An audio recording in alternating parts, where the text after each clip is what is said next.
બાજુ સ્વચ્છ સુરતનો એવોર્ડ અને બીજી બાજુ ગંદકીના દ્રશ્યો સામે આવ્યા છે। સુરતના રાંદેર ગ્રીન પાર્ક સોસાયટીની આસપાસ ડોર ટુ ડોર ગાર્બેજ કલેક્શનની ગાડી ન આવતા રહીશો હેરાન થઈ રહ્યા છે। સ્વચ્છતા સર્વેક્ષણમાં ટોચનું બિરુદ સુરત શહેરે જાળવી રાખ્યું છે। સુરત મહાનગરપાલિકાને 10 લાખથી વધુ વસ્તી ધરાવતા શહેરો અંતર્ગત સુપર સ્વચ્છ લીગ કેટેગરીમાં હાલમાં જ એવોર્ડ પ્રાપ્ત થયો છે। દેશભરમાં સુરતને સ્વચ્છ સિટી તરીકે ઓળખવામાં આવે છે, પરંતુ નંબર 1 મેળવવા માટે લેવાતા ફોટોઝ અને વિડીયોના સ્વચ્છ દ્રશ્યો બાદ ગંદકીના દ્રશ્યો હજુ પણ યથાવત હોવાનું સામે આવ્યું છે। સુરતના રાંદેર વિસ્તારમાં આવેલ ગ્રીન પાર્ક સોસાયટીમાં કચરાના ઢગલા તેમજ રખડતા શ્વાનથી રહીશો પરેશાન થઈ ઉઠ્યા છે। ડોર ટુ ડોર માટે કચરાની ગાડી શરૂ કરાવવા અનેક વખત રજૂઆત કરવામાં આવી હોવા છતાં હજુ સુધી કોઈ કામગીરી ન થતા રહીશોમાં પાલિકાની કામગીરી સામે ભારે આક્રોશ જોવા મળ્યો છે। गंदगी के बारे में ऐसा कहेगा, डोर टू डोर सर्विस नहीं होने की वजह से ये कचरा पब्लिक यहाँ आके सोसाइटी वाला आके नाक के जाते हैं, तो उनके पास कोई सॉल्यूशन होता नहीं है।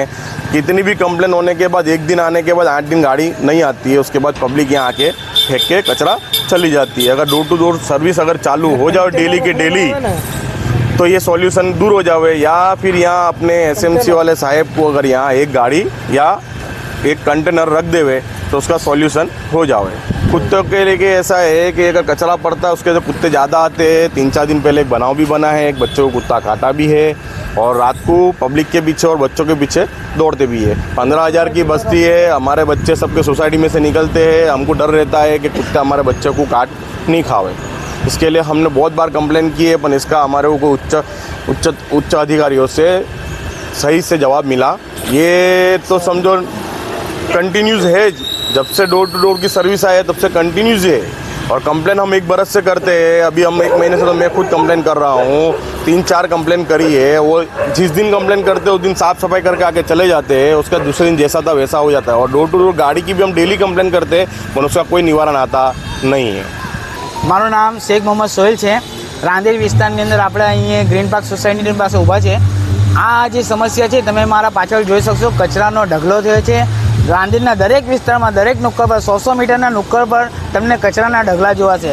આપણે જે જગ્યાએ ઊભા છે અહીંથી 100 મીટરની દૂરી પર રાંદેર વિસ્તારના કોર્પોરેટરનું ઘર છે અને એની 200 મીટરની દૂરી પર સ્ટેન્ડિંગ કમિટી એટલે ચેરમેનનું ઘર છે। અને એમના વિસ્તારની અંદર આ સમસ્યા હોય તો તમે વિચારી શકો સુરત શહેરની કેવી સમસ્યા હશે। એવોર્ડ મળ્યો છે સ્વચ્છતા બાબતે, શું કહેશો? મને લાગે છે કે આ સ્વચ્છતાનો એવોર્ડ આપવામાં પણ કૌભાંડ થયું હશે, કારણ કે સ્વચ્છતા સર્વેક્ષણ પોઈન્ટ સિસ્ટમ ન હોવી જોઈએ।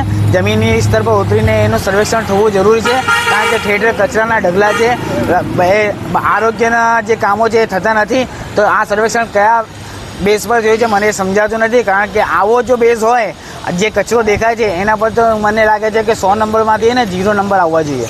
રાંદેરના દરેક નુક્કર પર તમને ગંદકી જોવા મળશે। આ ગ્રીન પાર્ક સોસાયટી હોય, મેમણનગર હોય, રામનગર હોય, રાંદેરના ગામતળના દરેક વિસ્તાર, ટાઈવર સોસાયટી હોય, રાંદેર ગોરેગરીબા કબ્રસ્તાન હોય, ખાંગા સોસાયટી હોય કે શાહબાગળ હોય, તમને દરેક વિસ્તારમાં આ સમસ્યાનું જે છે એક મોટીમાં મોટી સમસ્યા તમને દેખાઈ આવશે, મને તો એવું લાગે છે। કમ્પ્લેન કર્યા પછી પણ કામ થતું નથી, શું કહેશો? કમ્પ્લેન કર્યા બાદ અધિકારી દ્વારા તમારું કામ થઈ ગયું છે એવું જણાવવામાં આવે છે, પરંતુ એનું કંઈ કામ થતું નથી।